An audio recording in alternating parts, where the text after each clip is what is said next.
ஆந்திராவிலிருந்து 4 kilo வெள்ளிக்கட்டியை கடத்தி வந்த சேலத்தைச் சேர்ந்தவரை பிடித்து 3 லட்சம் ரூபாய் மதிப்புடைய வெள்ளிக்கட்டியை போலீஸ் சோதனைச் சாவடியில் பறிமுதல் செய்த திருத்தணி போலீசார்.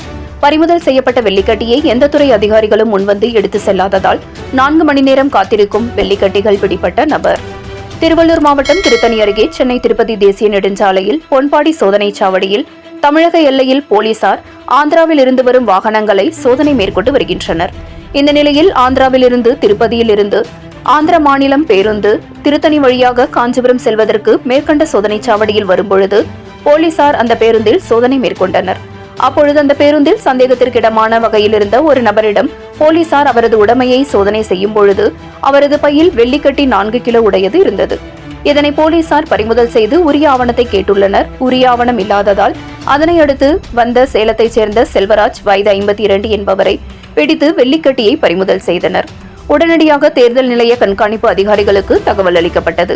இந்த பகுதியில் தொடர்ந்து சோதனை மேற்கொள்ள வேண்டிய தேர்தல் நிலைய கண்காணிப்பு அதிகாரிகள் சோதனையில் இந்த பகுதியில் இல்லை. ஆனால் அந்த வேலையை காவல்துறை அதிகாரிகள் செய்தனர். ஆனால் காவல்துறை அதிகாரிகள் செய்த பறிமுதல் செய்த வெள்ளிக்கட்டியை தேர்தல் பறக்கும் படை அதிகாரிகள் வாங்கி செல்ல முன்வரவில்லை. மேலும் காவல்துறை அதிகாரிகள் வருமான வரித்துறை அதிகாரிகளுக்கும் தகவல் அளித்தனர். அவர்களும் இந்த வெள்ளிக்கட்டிகளை பெறுவதற்கு வரவில்லை. மொத்தத்தில் பறிமுதல் செய்யப்பட்ட வெள்ளிக்கட்டிகள் மதிப்பு 3 லட்சம் ரூபாய் உடையதாகும். இந்த 4 கிலோ வெள்ளிக்கட்டியை அதிகாரிகள் யாரும் முன்வந்து எந்த துறை அதிகாரிகளும் பெற்று செல்ல முன்வராமல் இருப்பதற்கு என்ன காரணம் என்று அதிகாரிகளிடம் கேள்வி எழுப்பிய போது எந்த அதிகாரிகளும் இது குறித்து உரிய பதில் தரவில்லை.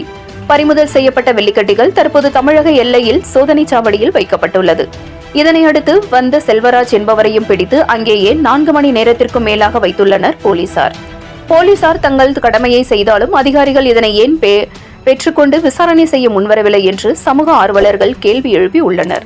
தேர்தல் நடத்தை விதிமுறைகள் நடையில் இருக்கும் வரை தேர்தல் நிலைய கண்காணிப்பு அதிகாரிகள் ஏன் இப்படி பாரபட்சமான முறையில் சோதனை செய்யாமல் அலட்சியமாக நடந்து கொள்கிறார்கள், ஏன் இவர்கள் எடுத்துச் செல்ல முன்வரவில்லை என்பதும் கேள்வி எழும்பியுள்ளதாக பொதுமக்கள் தெரிவித்துள்ளனர்.